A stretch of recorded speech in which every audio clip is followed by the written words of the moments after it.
Nagnenegosyo ka ba today? Pero nababagalan ka sa progress ng negosyo mo? When I do webinars, I always get this question, hindi pa ho kumikita yung negosyo ko. Is it time to close the business? You know, when I hear that, nasasaktan ako. Kasi nangihinayang ako sa pinuhunan niya, hindi lang sa pera, but sa oras. And then feeling mo, time na siya para isara. Ako, I discovered that one of the reason why many people fail in business is they could not wait. Feeling nila dapat siya kumita kaagad. Maraming tao will tell you, bilisan mo, sayang ang panahon. And because of this principle, pag hindi kagad siya kumita, some people will close it and start something else. Akala nila kikita din kagad yon.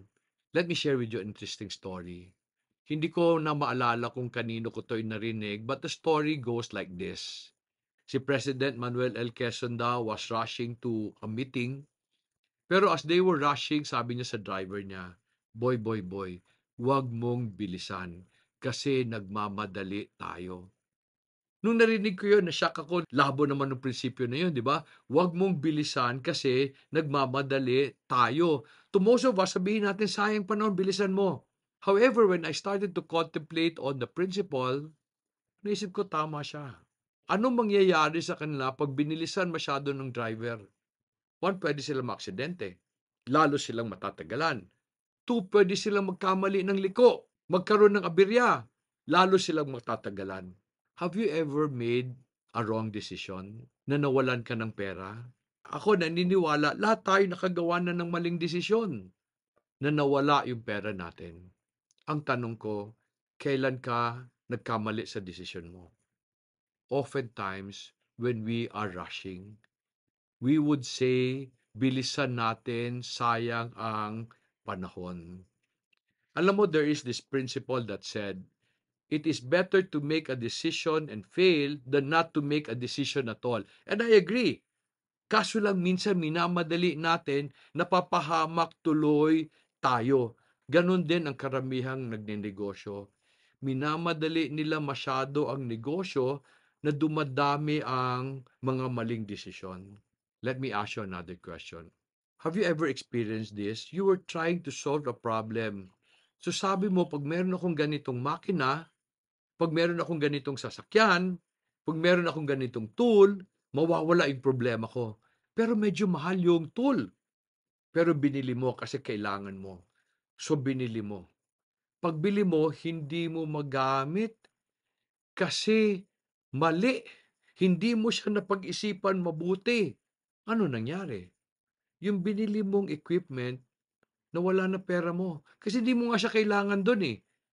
So ngayon, nabawasan pa yung resources mo. Maraming nagnenegosyo, especially pag may pera na sila, they think they can buy solutions. Instead of developing it inside the system, they buy solutions. They would hire consultants to run their business. Tapos mag-fail. Bakit? Ako ito parati ko tanong sa consultant eh. If you're so good, where is your business? Don't get me wrong, ako naniniwala ako I need financial consultants, accountants for my business kasi hindi ko siya naintindihan completely. While I have a good understanding about finance, I need somebody to keep my books and to take care of that portion of the business. I believe in IT consultants. They can improve that part of the business. But operational consultants, di ba? Gusto mong madaliin, nag-hire ka ng consultant, pinabilis niya lalong nalugi. Let me share with you another story. Many years ago, when we were new in Bukidnon, I heard of this company who was in the snack business. And they were doing very well. Hindi malaking kita, pero kumikita.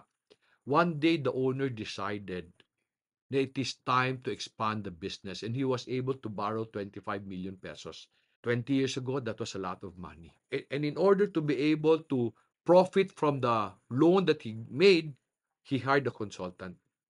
Sabi ng consultant, we need machines to produce more of your products. So they bought machines. Pero sabi niya daw that the machines are there, yung mga tao mo na luma, hindi na pwede yan. Kailangan natin baguhin. So he lost very loyal people. Bagong sistema, bago lahat. 4 years after, nagsara yung negosyo. Kasi minadali. One of the things I want to tell my friends about time and money in business is this: time is not your enemy. Money is not always your friend. Money is just a tool. Pag mali ang pagkagamit, it will bring more problem and it will allow us to lose important time. So today, this is how I manage my business. When I need to make an important decision, I delay my decision. 'Di ba, minsan sasabihin ko, "Uy, bilisan mo, sayang panahon, baka mawala yung opportunity." In fact, somebody came to me with an important product. Sasabi niya, "Dok, bilisan mo. Kasi pag hindi ka nag-decide yan, baka pumunta sa iba." So I told this person, if this is a good product and yet you will not give me time to make good decision, bigay mo sa iba. Kasi baka magkamali ako eh. So today in my business, when I need to make an important decision, I delay it. I don't delay it for a year. I delay it for a few days or a few weeks. Pag importanteng decision, I delay it longer. Why do I delay it? I'm giving myself the opportunity to accept more information to make better decision. I'm also giving God an opportunity to change my decision. I become very sensitive to my family.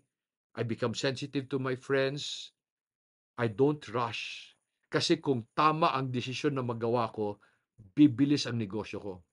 Pero kung mali, lalo ako mawawala ng oras. So sabi nyo, di ba? Bilisan mo kasi sayang ang panahon. Ako, I will say, wag mong bilisan. Sayang ang pera, sayang ang panahon. So therefore, in business, we need to be prudent in making decisions. Bible even says that we need to listen to counsel, especially people who have experience. By rushing, you deprive yourself of those wisdom. Friends, I want you to succeed in your business. Time is not your enemy, and money is not always your friend. So sana natulungan ka ng video na to. Kung natulungan ka, share mo to sa kaibigan mo, share mo to sa kamag-anak mo. Tulungan din natin sila. Sana you will help me help all Filipinos become fruitful. You can do this by subscribing to the channel, clicking the like button, so that as more people watch this video, the algorithm of YouTube will share this to more Filipinos. I'd like to thank you for taking time to listen to my videos. I hope to see you in my other videos, but for the meantime, may God bless you and make you fruitful.